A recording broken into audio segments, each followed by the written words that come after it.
majorité municipale, mais qui correspond à un dispositif que nous appelons le droit d'interpellation citoyenne. Merci. Donc, effectivement, délibération numéro 38, où le conseil municipal est saisi dans le cadre donc, du droit d'interpellation citoyenne. Je vais peut-être rappeler le dispositif en quelques mots. Par délibération en date du 29 mars 2019, donc sur le mandat précédent, le conseil municipal a créé le droit d'interpellation citoyenne afin de permettre à chaque habitant de Saint-Nazaire de solliciter l'inscription d'un sujet d'intérêt local à l'ordre du jour du conseil municipal et de permettre ainsi un débat public au sein de celui-ci sur ce sujet. Conformément aux dispositions encadrant ce droit d'interpellation citoyenne, la ville de Saint-Nazaire a mis en ligne sur son site web le 7 avril 2022 l'interpellation citoyenne intitulée « Pour la pleine reconnaissance de l'identité bretonne de Saint-Nazaire », deuxième interpellation, donc mars 2022. On a procédé d'abord à une instruction de cette pétition et donc de ce droit d'interpellation et donc la vérification des signatures déposées en mairie. Il apparaît que le seuil nécessaire fixé à 2500 pour inscription au débat à l'ordre du jour du conseil municipal a été atteint. Aussi, je vous demande, mes chers concitoyens, oui, et mes chers collègues, de bien vouloir débattre. L'ambition est un élément extrêmement... Oui. Sur deux propositions portées par le pétitionnaire. Première proposition, il s'agit de débattre sur le pavoisement de l'hôtel de ville avec le drapeau breton, comme avant 1984, en plus du pavoisement existant de la base sous-marine et celui de la gare. Et deuxième proposition, l'installation de plaques de rue bilingues français-breton dans toutes les rues, comme à Nantes. Voici donc les deux propositions qu'il nous est demandé de débattre. Au nom de la majorité, je propose donc de poser la position de la ville. D'abord, je voudrais rappeler en préambule le travail qui a été accompli sur le mandat précédent sur cette question donc de la politique bretonne donc ici à Saint-Nazaire et je voudrais pour cela m'appuyer donc notamment sur une conclusion qui avait été posée en délibération et en débat municipal et qui disait simplement, et je pense qu'elle a encore tout son sens aujourd'hui, une majorité heureuse à propos de la question bretonne, une majorité municipale heureuse de l'héritage culturel breton qui vit comme une réalité dans notre ville, mais sans excès d'appartenance. Je crois que ce postulat est valable encore aujourd'hui et c'est sur celui-ci que j'appuie donc la position de la majorité municipale. D'abord, je souhaiterais rappeler qu'il convient de distinguer la notion d'identité bretonne de celle de culture bretonne. En effet, l'identité renvoie aux racines, renvoie à l'histoire, et ça, il y a des faits qui, en effet, attestent qu'à un moment, et pendant de nombreux siècles d'ailleurs, Saint-Nazaire était rattaché à la Bretagne. Et c'est finalement dans les années 60, pas les années 60, mais les années 50, et donc il y a 70 ans à peu près, qu'un remaniement administratif a fait la création de la région Pays de la Loire et donc l'intégration de la Loire dite inférieure, aujourd'hui Loire-Atlantique, à ces mêmes Pays de la Loire. Mais cette question de l'identité, elle reste néanmoins en dépit, effectivement, de cette réorganisation administrative qui est un autre sujet. Mais moi, je distingue bien ces deux éléments qui relèvent donc, effectivement, pour la question de l'identité et la question donc de la culture bretonne. Et là, en effet, sur la question qui nous est demandée de débattre, notamment sur la question du pavoisement, eh bien, moi, je voudrais rappeler que on vient finalement sur une ligne de démarcation qui est celle de l'égalité républicaine posée par nos institutions dites républicaines. Ce que je veux dire par là, c'est qu'un hôtel de ville, c'est d'abord l'expression et de la République et finalement de son organisation administrative avec la présence, on peut le voir à travers les vitres, la présence donc des différents étendards des administrations de la République. Et parmi lesquels nous avons en effet le blason de la ville qui représente la commune en tant qu'entité administrative. Et sur ce blason, et là je vous invite à regarder derrière vous, hein, ou en tous les cas face à vous pour donc de voir le blason qui porte déjà l'hermine bretonne et qui rappelle bien effectivement cette appartenance dans son histoire de Saint-Nazaire à la Bretagne. Et donc, de fait, le Guanadu, tel qu'il est demandé d'être apposé sur le parvis, n'a pas de sens. Je voudrais également rappeler que la culture bretonne a bien sûr sa place pleine et entière dans cette commune. Et ça se traduit, et je regarde Céline Gérard-Raffin qui a en charge la vie citoyenne et la vie surtout associative, eh bien, on va dire que la plupart des propositions associatives, des initiatives associatives qui vont sur le champ de la culture bretonne sont soutenues de façon unanime par la ville et depuis de longue date. Donc, effectivement, cette culture, elle trouve sa pleine expression et depuis fort longtemps, donc ici à Saint-Nazaire. Rappelez également que la politique en faveur de la culture bretonne se traduit par un engagement que la ville a pris auprès de l'Office public de la langue bretonne et donc l'adhésion à une charte Yadar Bragonnaise, excusez-moi, une charte avec une adhésion au niveau 1 et donc qui précise un certain nombre d'engagements de la ville auxquels elle se tient. 5 engagements, je ne vais pas les citer, sauf si vous le demandez. Bon.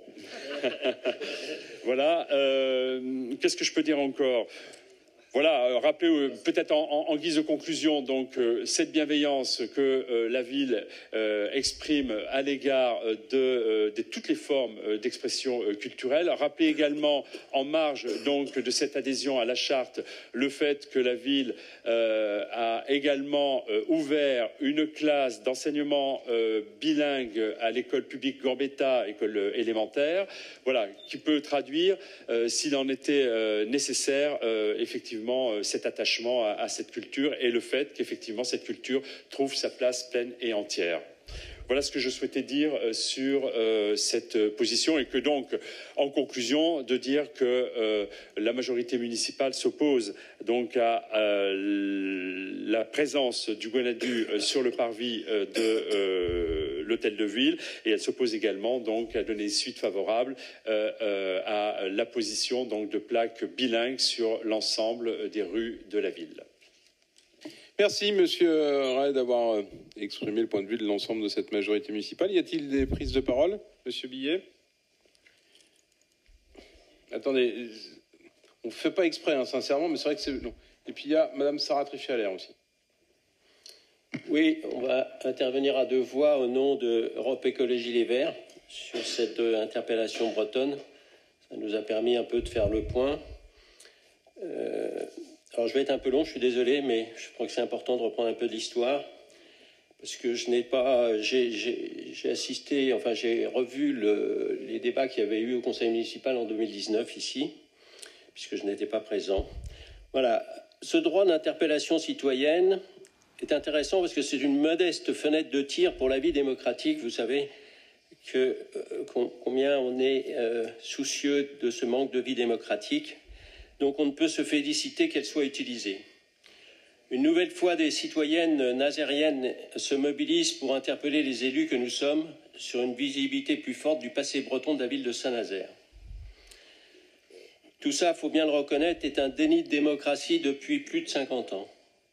Depuis 50 ans, la mobilisation n'a pas faibli, pour réparer le coup de crayon d'un énarque Serge Antoine qui, en 1955, tout seul, chez lui, en compagnie de sa femme, a redécoupé les futures régions administratives et politiques en utilisant dans certains cas des critères tels que les communications téléphoniques passées d'un département à l'autre. À la différence d'autres régions, les Pays de la Loire ne correspondaient à leur création à aucune entité historique, culturelle ou administrative qui aurait préexisté. Les 5 départements qui composent cette région n'ont rien en commun, même pas la Loire qui ne circule que dans 2 des 5 départements. Depuis 40 ans, de nombreux sondages ont témoigné du souhait d'une grande majorité des habitants de la Bretagne historique de voir la Loire-Atlantique réintégrer la région Bretagne. Tous les efforts pour constituer une identité à cette région Pays de Loire, création d'un hymne, d'un drapeau par exemple, sont restés vains malgré une propagande sans relâche soutenue par certains journaux.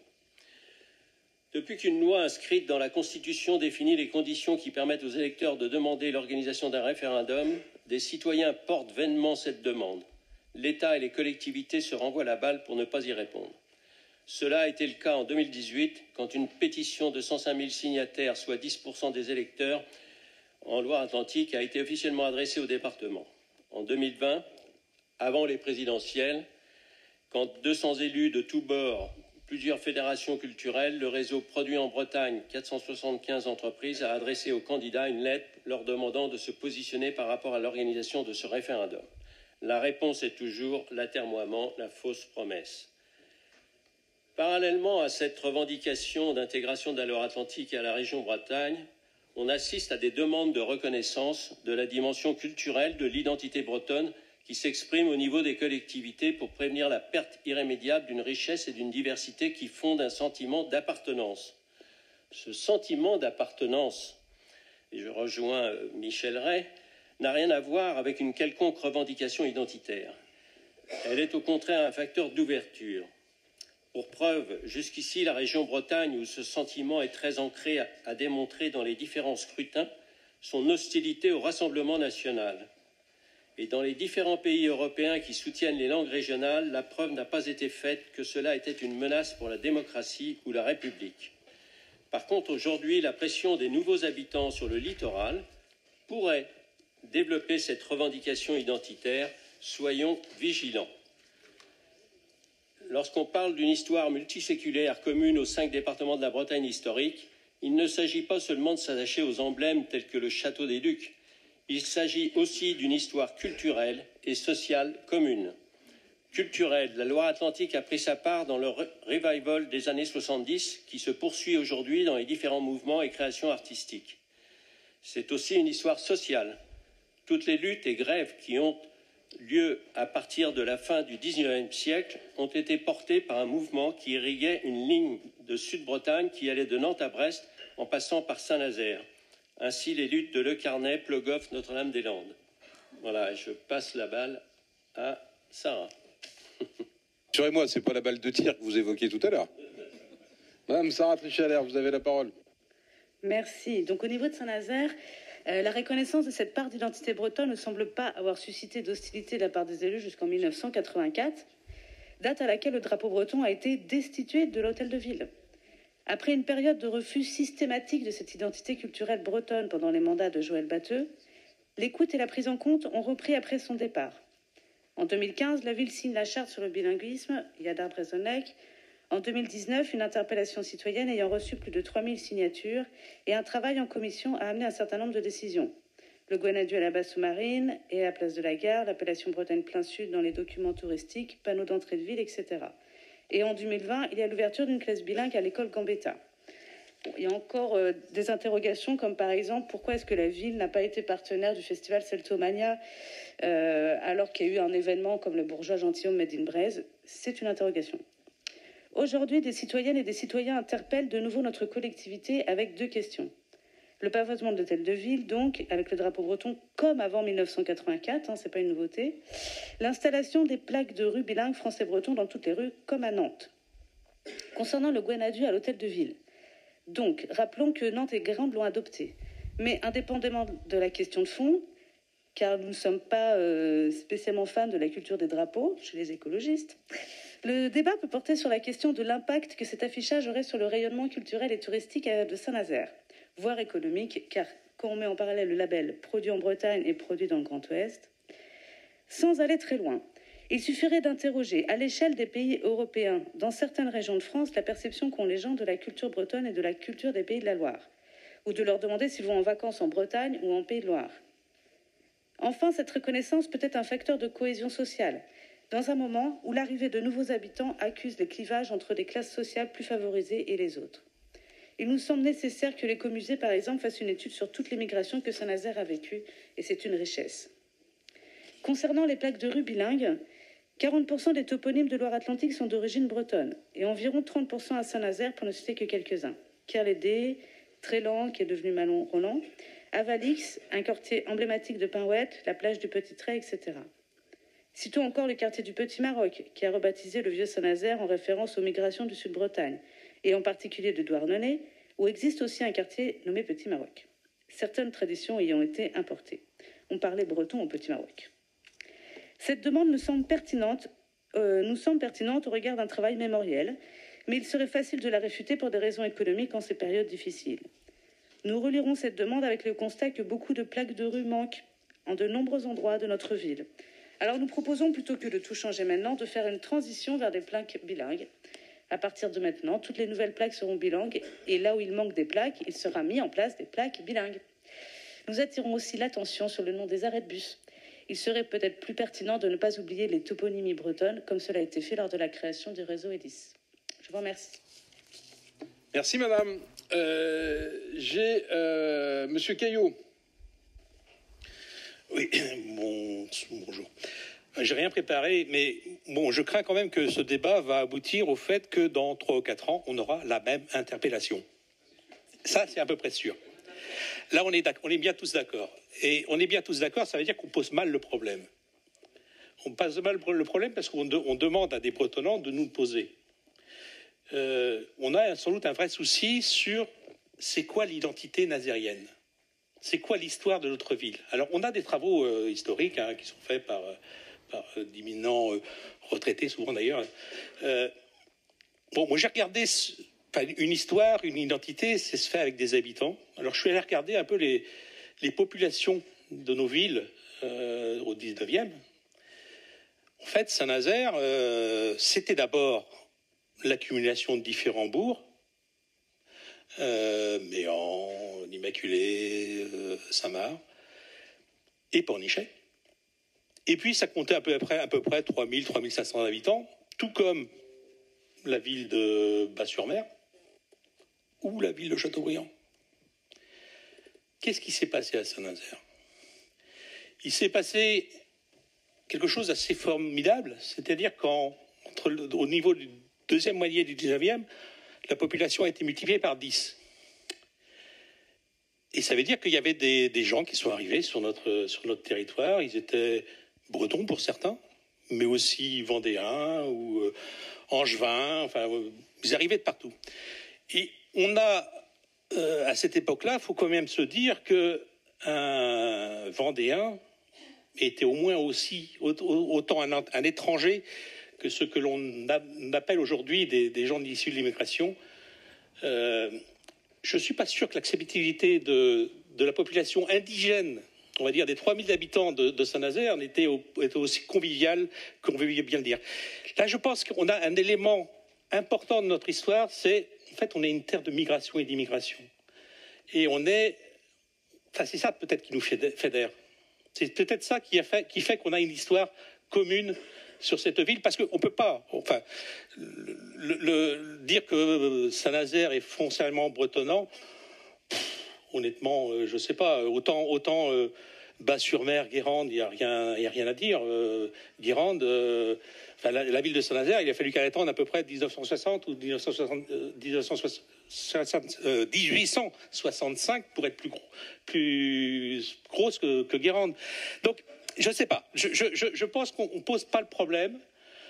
On a aussi eu quelques actions par le passé, peut-être pas heureuses. Décrocher le Guanadu pour des raisons plus républicaines. Moi, je ne sais pas si notre maire Batteux était plus républicain que le maire Pau. Je ne suis pas sûr, j'en sais rien. Moi, je ne veux pas juger de ça. On a quand même aussi effacé l'identité de nos différents quartiers. Ça a été une volonté. Est-ce que c'est... Bon, j'en sais rien. Mais en tout cas, on a sans doute un problème de la construction de notre identité de ville, qui est belle. Maintenant, moi, je ne crois pas du tout à une start-up Saint-Nazaire, tout comme autant un récit de start-up nation de Macron. Voilà, merci. Merci, monsieur. Est-ce que je peux me permettre? J'ai pas compris. C'est vraiment, c'est pas une joute oratoire ou un jeu oratoire. C'est quoi la start-up? J'ai pas pigé. Ben, aujourd'hui, on a une communication autour de la ville, et vous en êtes un artisan important, majeur, de dire qu'on a une ville où tout se passe bien, où on est une start-up, on anglicise l'ensemble de nos actions. Moi, je ne suis pas sûr. J'ai eu un au bac en anglais. Moi. Alors, mais non, mais oui, mais enfin, on peut faire. J'ai pas eu beaucoup plus. Mais on peut pas. Enfin, je pense qu'on a un discours autour de notre ville dans ce sens-là, et vous comprenez très bien ce que je veux dire. Très honnêtement, sur ce sujet-là, je comprends bien, mais je ne partage pas. Autant vous pourriez me dire ceci, je l'assume pleinement, je le dis publiquement, et j'ai eu l'occasion de le dire à Johanna Roland. Si demain matin, la ville, c'est la juxtaposition de start-up, autant je partageais votre retour et votre vision, en tout cas le regard que vous faites dans le rétroviseur. Cette ville, elle a connu une explosion démographique d'apport de population venant du monde entier. Apérite et mémoclodite, c'est la devise de cette ville, y compris grâce à la révolution industrielle. Et quand vous me dites le propos que je tiens, on me traite parfois, enfin, on n'ose pas encore le dire, ça va pas tarder, vous allez voir. Le ringard qui croit encore à l'industrie, ce regard un peu complexe de l'industrie. J'entends plutôt ça à mon égard que dire que je suis celui ou celle qui parle de start-up. Par contre, que le numérique soit au service de notre industrie, alors là, vous pouvez m'en faire le procès. Madame, alors attendez, il faut que je remette mes lorgnons. Madame Marie-Belle Létang-Martin et puis Guillaume Burban.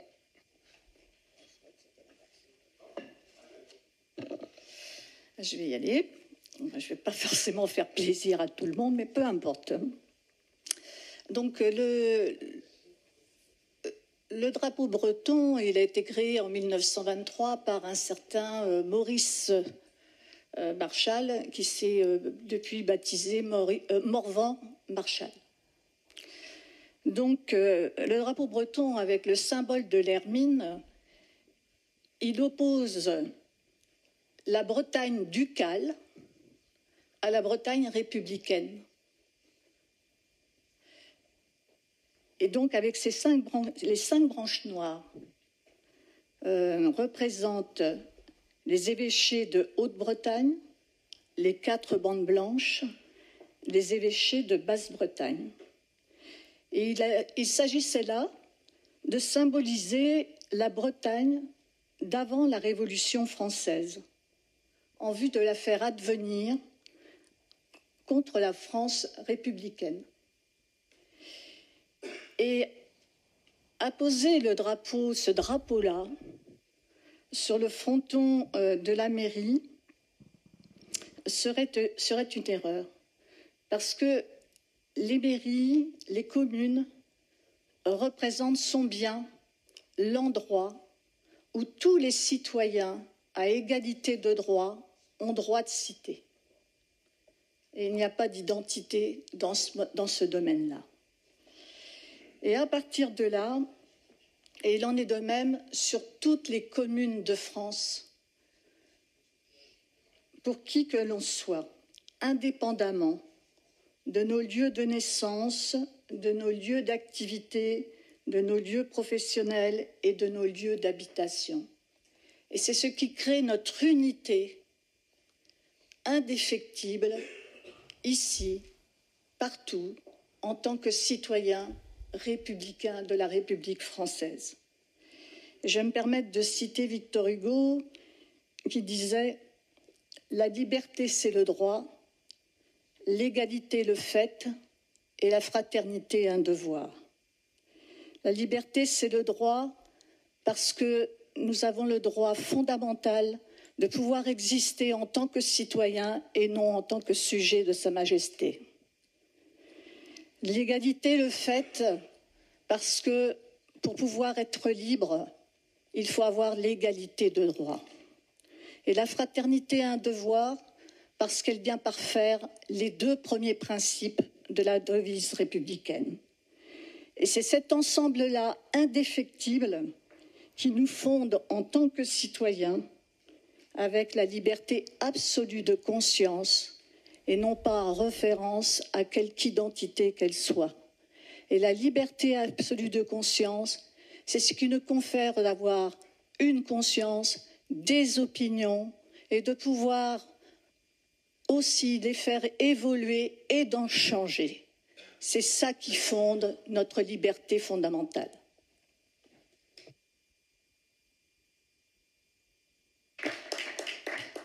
Merci madame, et je n'ai strictement rien à rajouter autre mon grand partage. Monsieur Burban. Je suis désolé, je vais être un petit peu plus trivial. Je voulais juste reprendre les propos de M. Billet quand il a fait son introduction concernant l'interpellation. Il parlait de l'étroitesse de la fenêtre de tir démocratique nazérienne. Voilà.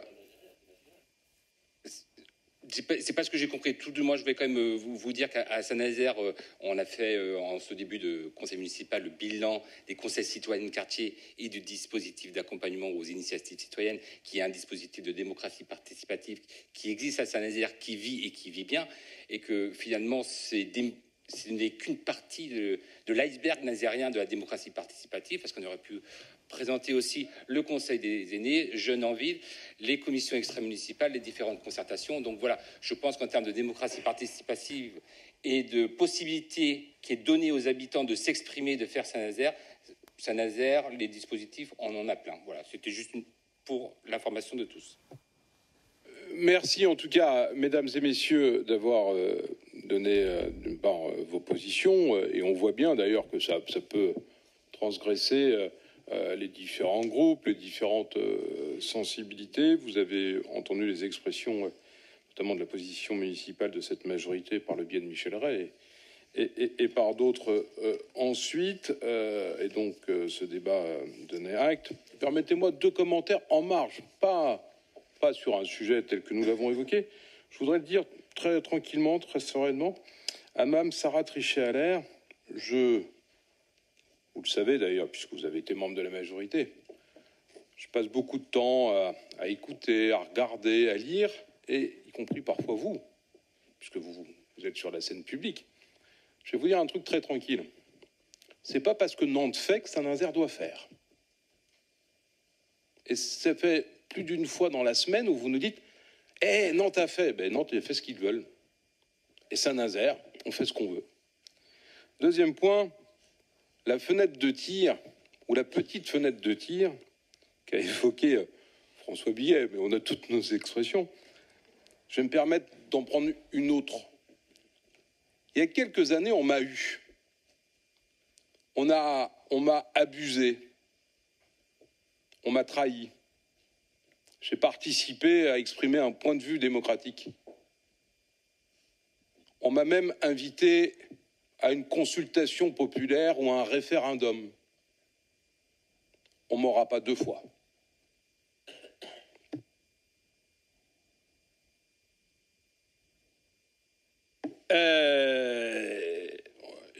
Sur le droit d'interpellation, on doit voter ou pas? Il y a une délibération, donc on doit voter.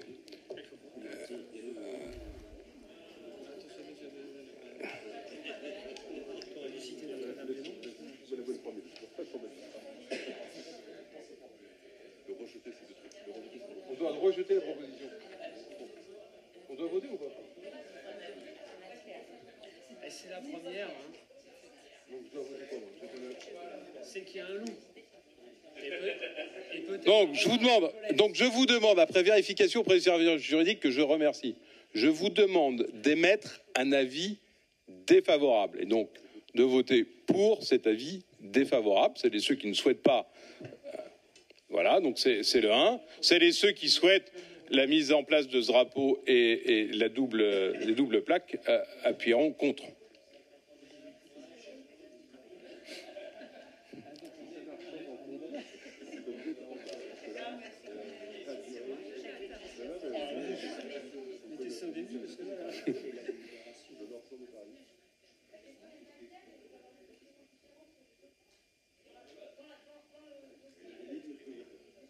Ah mais madame, madame, d'une part, attendez, je vous entends pas, je vous ai pas donné la parole, j'ai clos le débat. C'est ceux qui sont favorables à la mise en place du drapeau du double, donc du vœu.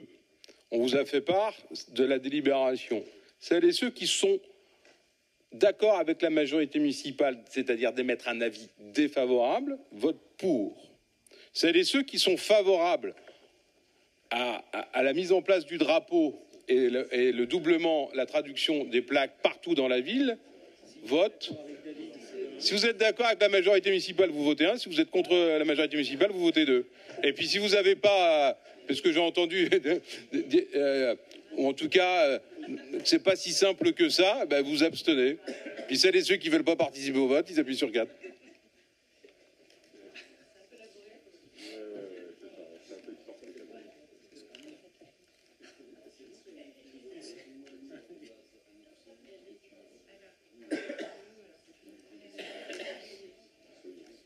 Monsieur Billet.